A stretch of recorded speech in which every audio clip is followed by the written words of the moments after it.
খালি খালি ইচ্ছে করে আমার খালি মারলো খাই এখন আবার একটা ছোট্ট দিয়ে গেল খালি খালি আমার। পটুয়াখালীর বাউফল উপজেলা ছাত্রদল সভাপতি আব্দুল্লাহ আল ফাহাদের বিরুদ্ধে এক গাড়ি চালককে মারধর ও টাকাসহ একটি ব্যক্তিগত গাড়ি ছিনিয়ে নেওয়ার অভিযোগ উঠেছে। ৯ জুন দুপুরে উপজেলা স্বাস্থ্য কমপ্লেক্স সড়কে এ ঘটনা ঘটে। কালাইয়াহাটের ইজারাদার রাজীব হোসেন অভিযোগ করে বলেন, সাপ্তাহিক গরুর হাটে খাজানার টাকা ব্যাংকে জমা দিতে তিনি তার ব্যক্তিগত গাড়িতে করে কালাইয়ার উদ্দেশ্যে রওনা দেন। গাড়িটি চালাচ্ছিলেন শাহিন মিয়া। রাজীব হোসেনের দাবি, পথে উপজেলা ছাত্রদলের সভাপতি আব্দুল্লাহ আল ফাহাদ মোটরসাইকেল নিয়ে তাদের গাড়ির পেছনে কয়েকবার ধাক্কা দেন। পরে গাড়ি চালক শাহিন মিয়া এই বিষয়টি তার কাছে জানতে চাইলে ফাহাদ ক্ষুব্ধ হয়ে তাকে মারধর করেন। স্থানীয় লোকজন পরিস্থিতি নিয়ন্ত্রণে আনার চেষ্টা করলেও পরে দলের আরও কয়েকজনকে নিয়ে এসে চালককে আরও 2 দফা মারধর করেন।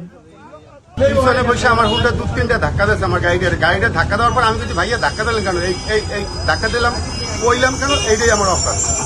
কিছু না, আমার খালি খালি ইচ্ছে করে আমার খালি মারলো খাই ভাই। আমি যদি গালি দিতাম তো আমার মনটা বুঝতে পারতাম। আমি আমার ইচ্ছে করে আমার এখন আবার একটা ছোট্ট দিয়ে গেল খালি খালি আমার। প্রত্যক্ষদর্শীরা জানিয়েছেন, মারধরের এক পর্যায়ে চালক শাহিন মিয়ার কাছ থেকে গাড়ির চাবি নিয়ে অন্য একজন চালকের মাধ্যমে ছাত্রদল সভাপতি ফাহাদ গাড়িটি সরিয়ে নেন। ইজারাদার রাজীব হোসেন দাবি করেন, গাড়ির ভেতরে হাটের খাজনার টাকাও ছিল।